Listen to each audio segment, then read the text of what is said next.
La région du Caucase, nichée au carrefour de l'Europe et de l'Asie, a longtemps été un creuset de tensions géopolitiques. Cette région montagneuse, riche en histoire et en diversité culturelle, a vu de nombreux empires et nations se disputer son contrôle. Parmi les nombreux conflits qui ont secoué cette région volatile, le différend prolongé entre l'Arménie et l'Azerbaïdjan au sujet de la région du Haut-Karabakh se distingue par sa complexité et son caractère insoluble. Ce conflit, enraciné dans des siècles de rivalité ethnique et religieuse, a souvent éclaté en violence ouverte. Pendant des décennies, le conflit est resté en grande partie gelé, héritage de la politique de « diviser pour régner » de l'Union soviétique. Les frontières tracées par les soviétiques ont laissé des communautés divisées et des tensions latentes qui n'ont jamais vraiment disparu. Cependant, les braises de ce conflit, qui couvaient depuis longtemps, se sont ravivées en 2020, brisant la paix fragile et plongeant la région dans un nouveau cycle de violence et d'incertitude. La récente escalade des hostilités a non seulement entraîné des pertes humaines tragiques et des déplacements massifs de population, mais a également mis au jour les profonds griefs historiques et la méfiance qui continue d'alimenter le conflit. Les familles ont été déchirées et les communautés, autrefois voisines, se sont retrouvées en guerre. La communauté internationale, aux prises avec les répercussions de ce conflit renouvelé, a eu du mal à trouver une solution durable, soulignant les limites de la diplomatie face à des récits nationaux enracinés et à des revendications territoriales concurrentes. Les efforts de médiation ont souvent été entravés par des intérêts divergents et des suspicions mutuelles. Le conflit, cependant, ne se limite pas à une préoccupation régionale. Il a des implications mondiales, attirant l'attention de puissances étrangères qui cherchent à étendre leur influence dans cette région stratégique. Il a attiré des puissances mondiales, chacune ayant ses propres intérêts stratégiques dans le Caucase du Sud, ce qui complique encore les efforts de médiation pour une résolution pacifique. Les alliances et les rivalités internationales ajoutent une couche supplémentaire de complexité à un conflit déjà difficile. L'implication d'acteurs extérieurs, bien qu'offrant potentiellement des voies de dialogue, risque également d'exacerber les tensions et de transformer le conflit en une guerre par procuration. Pour comprendre les complexités du conflit arméno-azerbaïdjanais, il faut se plonger dans les annales de l'histoire, en remontant à la période tumultueuse de la désintégration de l'Union soviétique. Cette période a marqué un tournant décisif pour de nombreuses républiques soviétiques, y compris l'Arménie et l'Azerbaïdjan, qui ont dû naviguer dans un paysage politique en rapide évolution. À l'époque soviétique, l'Arménie et l'Azerbaïdjan étaient des républiques constitutives de l'URSS. Leur destin lié aux impératifs idéologiques et géopolitiques de Moscou. Les décisions prises par le Kremlin avaient des répercussions profondes sur ces républiques, souvent sans tenir compte des réalités locales. Les germes du conflit actuel ont été semés dans les années 1920 lorsque les autorités soviétiques, dans le but d'apaiser la Turquie et de consolider leur contrôle sur la région, ont accordé à l'Azerbaïdjan le contrôle administratif de la région du Haut-Karabakh, à population majoritairement arménienne. Cette décision stratégique visait à équilibrer les influences régionales, mais à ignorer les tensions ethniques sous-jacentes.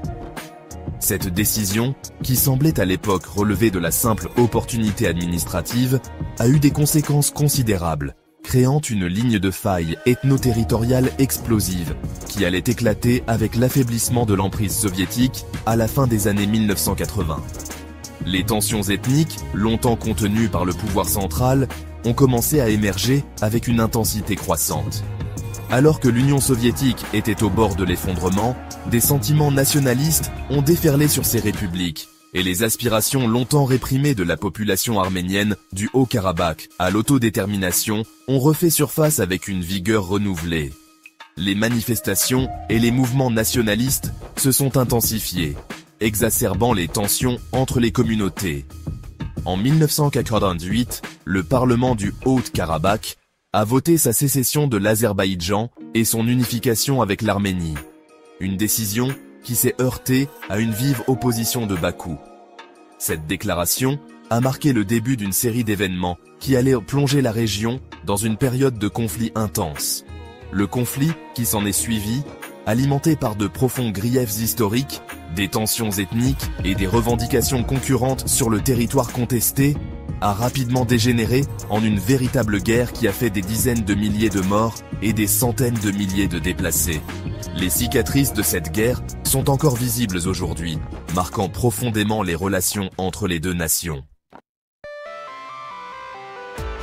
Suite à un accord de cessez-le-feu négocié par la Russie en 1994, le conflit du Haut-Karabakh s'est enlisé dans une impasse tendue, l'Arménie conservant le contrôle de facto de la région et des territoires environnants.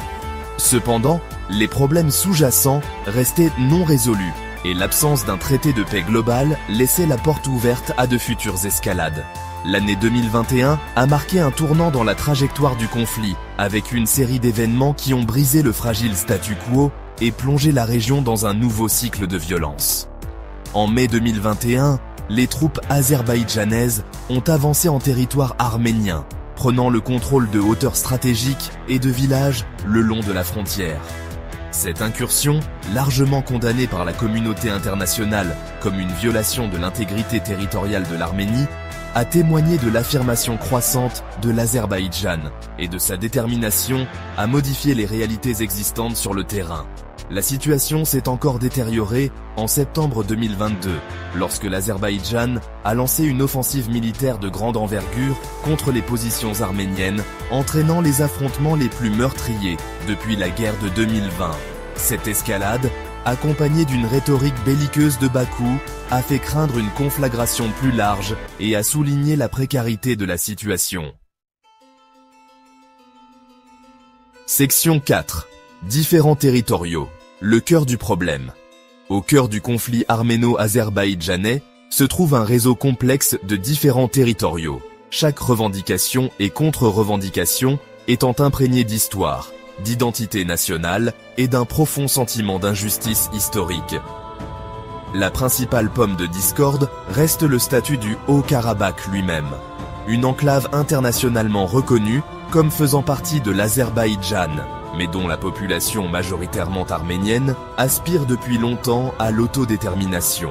Au-delà du Haut-Karabakh, les différents territoriaux s'étendent aux régions adjacentes qui ont été occupées par les forces arméniennes pendant la première guerre des années 1990. Ces territoires, stratégiquement importants et abritant d'importantes populations azerbaïdjanaises avant le conflit, sont devenus des monnaies d'échange dans les négociations en cours, leur sort étant inextricablement lié à la résolution de la question du Haut-Karabakh. L'absence de frontières internationalement reconnues entre l'Arménie et l'Azerbaïdjan, héritage de leur passé soviétique commun, complique encore les choses, créant une ambiguïté et alimentant les tensions sur le terrain. Les deux parties citent des cartes historiques, des données démographiques et des arguments juridiques pour étayer leurs revendications, ce qui rend extrêmement difficile de trouver un terrain d'entente et de parvenir à une solution mutuellement acceptable. Section 5. Une crise humanitaire se déroule. Le coût humain du conflit arméno-azerbaïdjanais s'étend bien au-delà du champ de bataille, laissant une cicatrice indélébile sur la vie d'innombrables civils pris entre deux feux. Les scènes de désolation et de souffrance humaine sont omniprésentes, avec des familles entières déracinées et des communautés entières dévastées. La reprise des combats en 2020 et les escalades ultérieures ont entraîné des déplacements massifs, des milliers de familles étant contraintes de fuir leur foyer, cherchant refuge dans des zones plus sûres en Arménie et au-delà. Ces déplacements forcés ont créé une crise humanitaire sans précédent dans la région. La destruction de maisons, d'écoles, d'hôpitaux et d'infrastructures essentielles a exacerbé la crise humanitaire, laissant les communautés aux prises avec la perte de leurs moyens de subsistance, l'accès aux services de base et le traumatisme psychologique de la guerre. Les infrastructures vitales, telles que les réseaux d'eau et d'électricité, ont également été gravement endommagées. Le conflit a également eu un impact dévastateur sur le patrimoine culturel de la région, de nombreux monuments historiques, églises et mosquées ayant été endommagés ou détruits lors des combats, effaçant des symboles irremplaçables d'histoire, et d'identité culturelle commune. La perte de ces trésors culturels est une tragédie pour l'humanité tout entière. Le sort des personnes déplacées à l'intérieur du pays, ou PDI, reste une préoccupation majeure, beaucoup vivant dans des conditions de surpeuplement et d'insalubrité, confrontés à un avenir incertain. Les camps de réfugiés sont souvent mal équipés pour faire face à l'afflux massif de personnes, exacerbant les conditions de vie déjà précaires. La communauté internationale a réagi en apportant une aide humanitaire, fournissant de la nourriture, des abris et une assistance médicale aux personnes dans le besoin. Les efforts de secours sont coordonnés par diverses organisations non gouvernementales et agences des Nations Unies. Cependant, l'ampleur de la crise et les problèmes de sécurité persistants constituent des obstacles importants à la fourniture efficace de l'aide et à la garantie du bien-être à long terme des personnes touchées par le conflit. Les travailleurs humanitaires doivent souvent naviguer dans des zones dangereuses pour atteindre ceux qui en ont le plus besoin, mettant leur propre vie en danger.